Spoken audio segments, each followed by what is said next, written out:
gentlemen seen your midterm grades yet? Oh, they're not posted yet, sir. 2 C's, 2 D's, and an F.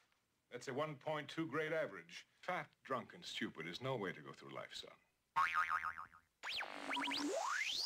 This is WICR. From the basement of La Penta, this is your host, The Rock is on this Monday, April 25th, 2016. We have a lot going on today in today's show. We have the NBA playoffs to talk about, and we have the NFL draft. Draft week is upon us. But let's first jump into the NFL draft, because the draft is this coming Thursday. And we all know the trade between the team that originally had the number 1 overall pick in the Tennessee Titans, and they traded with the Los Angeles Rams. Now the LA Rams, get used to saying that, possess the number 1 overall pick. But last week, the team that originally had the 2nd overall pick in this year's draft, the Cleveland Browns, made a trade with the Philadelphia Eagles. Now the Philadelphia Eagles possess the second overall pick. You know, and when people first heard about this trade, we're thinking, you know, didn't they get rid of Chip Kelly already? Is Chip Kelly still behind this? No, folks. Chip Kelly's long gone in Philly. The Chip Kelly era is finished. But I think the Eagles, you know, they really feel that that either Carson Wentz or Jared Goff is going to be their next franchise quarterback, you know. And plus you think that Sam Bradford, you know, is livid. We're hearing the reports that he's absolutely livid with the decision that the Eagles front office had made in order to obtain the second overall pick. So now he's demanding a trade. But let's get into the details of the trade. Now, before I get into the details, I just want to say I think that the trade, the first trade between the Titans and the Rams, I think that just threw everything off. Because we knew that if Tennessee was going to be in that number 1 overall spot or have the number 1 overall pick, they were not going to draft a quarterback because they got Marcus Mariota. You know, they were probably going to draft maybe the offensive lineman from Ole Miss in Tonsil, but you knew the Titans were going to draft a quarterback. So the Rams, you know, they were pretty much, I guess you can say they were a sleeper pick. They made the trade with the Titans, and they possessed the first overall pick. And I think, you know, that kind of threw the Browns off, that threw any NFL analyst off, and that threw you know, I guess that threw a whole bunch of teams off and a lot of mock drafts off. But I think this is what possessed the Browns. Oh, this is what the Browns were thinking when the Rams made that trade with the Titans. I think they were trying to get Jared Goff, because you're hearing all the multiple reports that Jared Goff's the best quarterback prospect in this year's draft. Then it's Carson Wentz, and then it's Paxton Lynch. You know, and I think the Browns really, you know, they really like Jared Goff because they brought him in. They went to his pro day. They saw him at the scouting combine, and I think Hugh Jackson and this coaching staff really liked the traits, and they liked the physical attributes that Jared Goff could bring. But I think now, with the Rams trading up to get the number 1 overall pick, they could possibly select Goff. And I guess they weren't a huge proponent of drafting or going after Carson Wentz, or they didn't like what they saw in Wentz and they preferred Goff over him. So I think that kind of possessed the Browns to trade down and make the trade with the Philadelphia Eagles. So anyway, let's jump right into this trade detail. Now, the Eagles and Browns trade. This is what the Eagles received.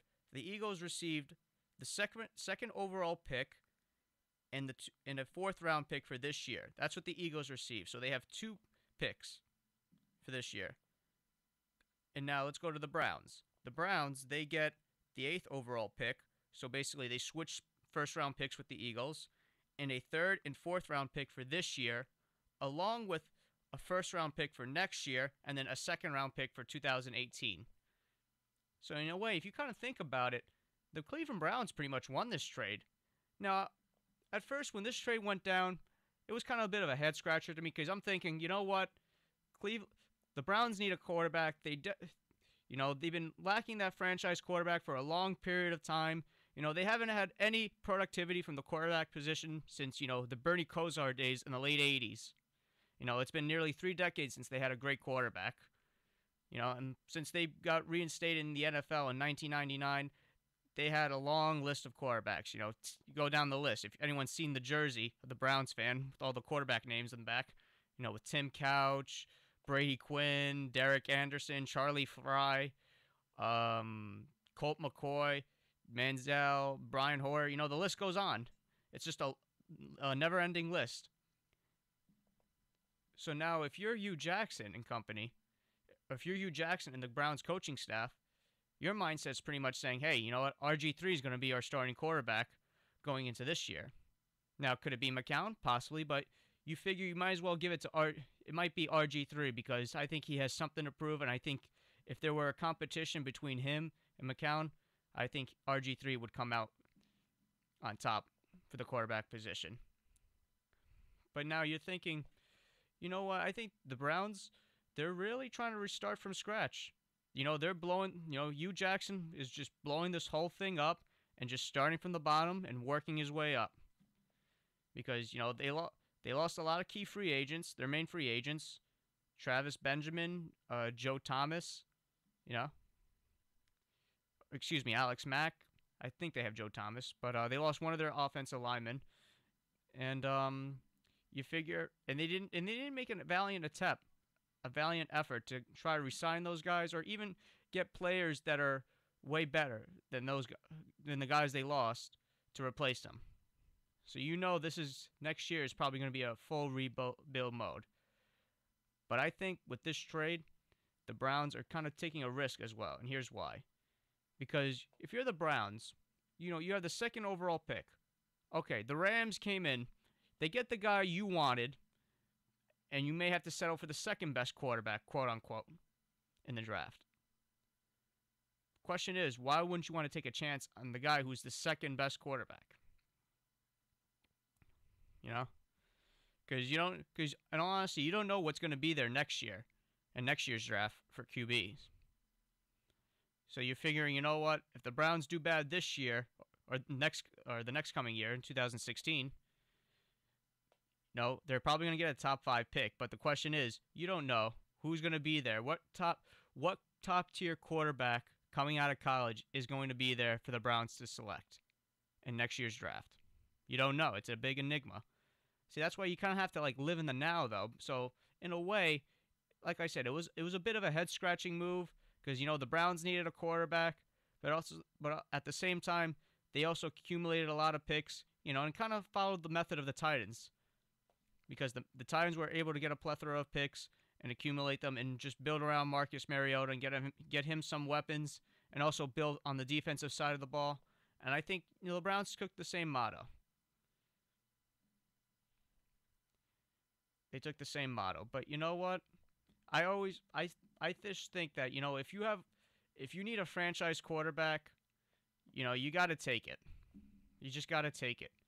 Unless, you're not 100% sold on that guy that's probably going to be available, or you had your eyes on somebody else to draft, but then he got taken. All right, that happens. But you know what? I think the Browns, like I said, it's kind of a win-lose or lose-win situation. Because granted, you're not going to get the franchise quarterback this year. But then again, you accumulated a lot of picks, and you get a lot of draft picks for this year, next year, and also the year after that. But then also another question is, who's going to be there next year? Who's going to be there next year? You don't know. You just don't know. So if you're a Browns fan, you pretty much have to get ready for RG3 to come in this year. But this coming Thursday, it should be an interesting draft because you kind of expect the Rams to take a quarterback because Nick Foles is an enigma. He may be on the move again. They have Case Keenum, which, quite frankly, I find it shocking that they would take a chance on Keenum over Foles. And, Foles was their big free agent acquisition from last year. He was part of the Sam Bradford trade that sent Bradford to the Eagles. And I thought at the time, the Rams got a steal of that, but I guess Bradford, Foles was just a product of the system in Chip Kelly's offense. Because if you remember his first season, or it was actually his second season technically, but his first season under Chip Kelly, he just thrived though in that system. I think he threw like 30 touchdowns and 3 or 4 interceptions, something like that. Some unbelievable mark. But, you know, he just kind of, I guess you can say he fell from grace. You know, he got injured the year after. Sanchez took in, did okay at first, but then went downhill. You know, and then Foles was just a part of Chip Kelly's bizarre offseason from last year. But, you know, like I said, it should be an interesting draft, and we're looking forward to it as football fans and NFL analysts all over. And that concludes our first segment.